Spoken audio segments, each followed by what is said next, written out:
Wetware Media presents Buddha and the Quantum, Hearing the Voice of Every Cell, written and narrated by Samuel Avery.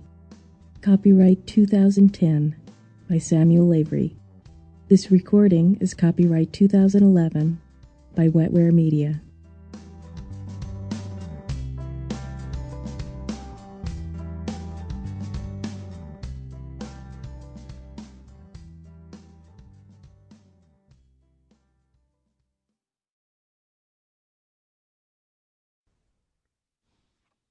We will use meditation to analyze consciousness.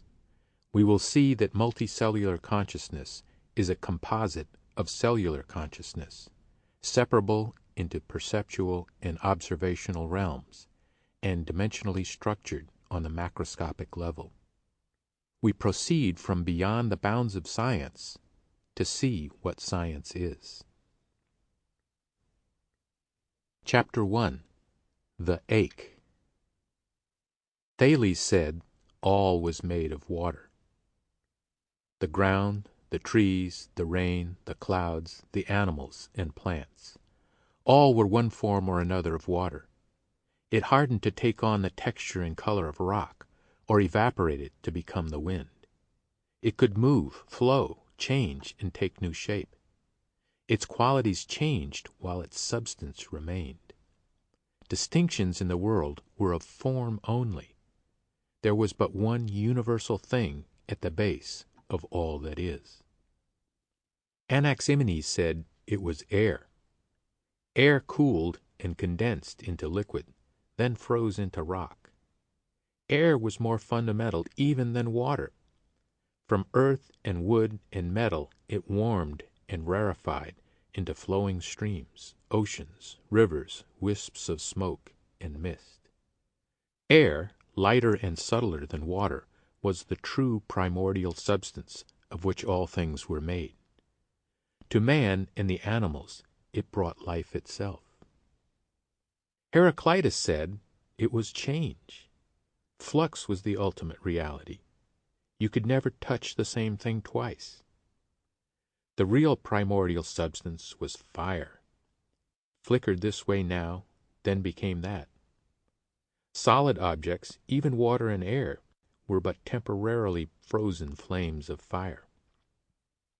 All things are an interchange for fire, and fire for all things, just like goods for gold, and gold for goods.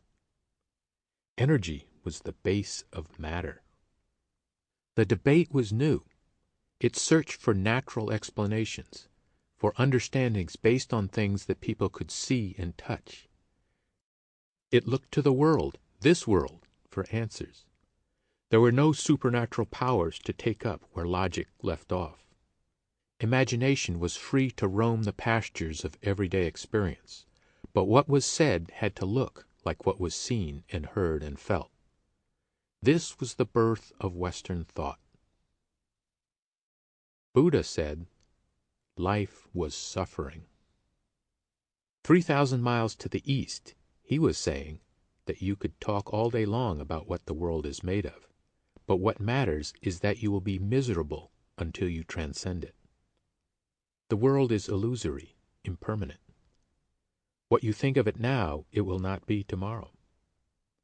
Suffering came of attachment to concepts of what we think the world is and what we think we are. Fear of what may happen and craving for what we do not have, the difference between what is and what could be, created the ache common to all living beings.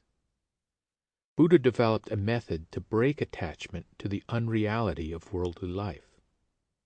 The important thing, he said, is not to understand the world, but to understand experience.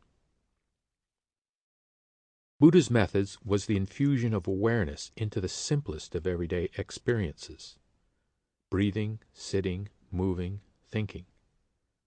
Look at the things you normally do and see what they really are. Do not worry about putting them in logical order or understanding them intellectually. Just look at them. Sample complete. Ready to continue?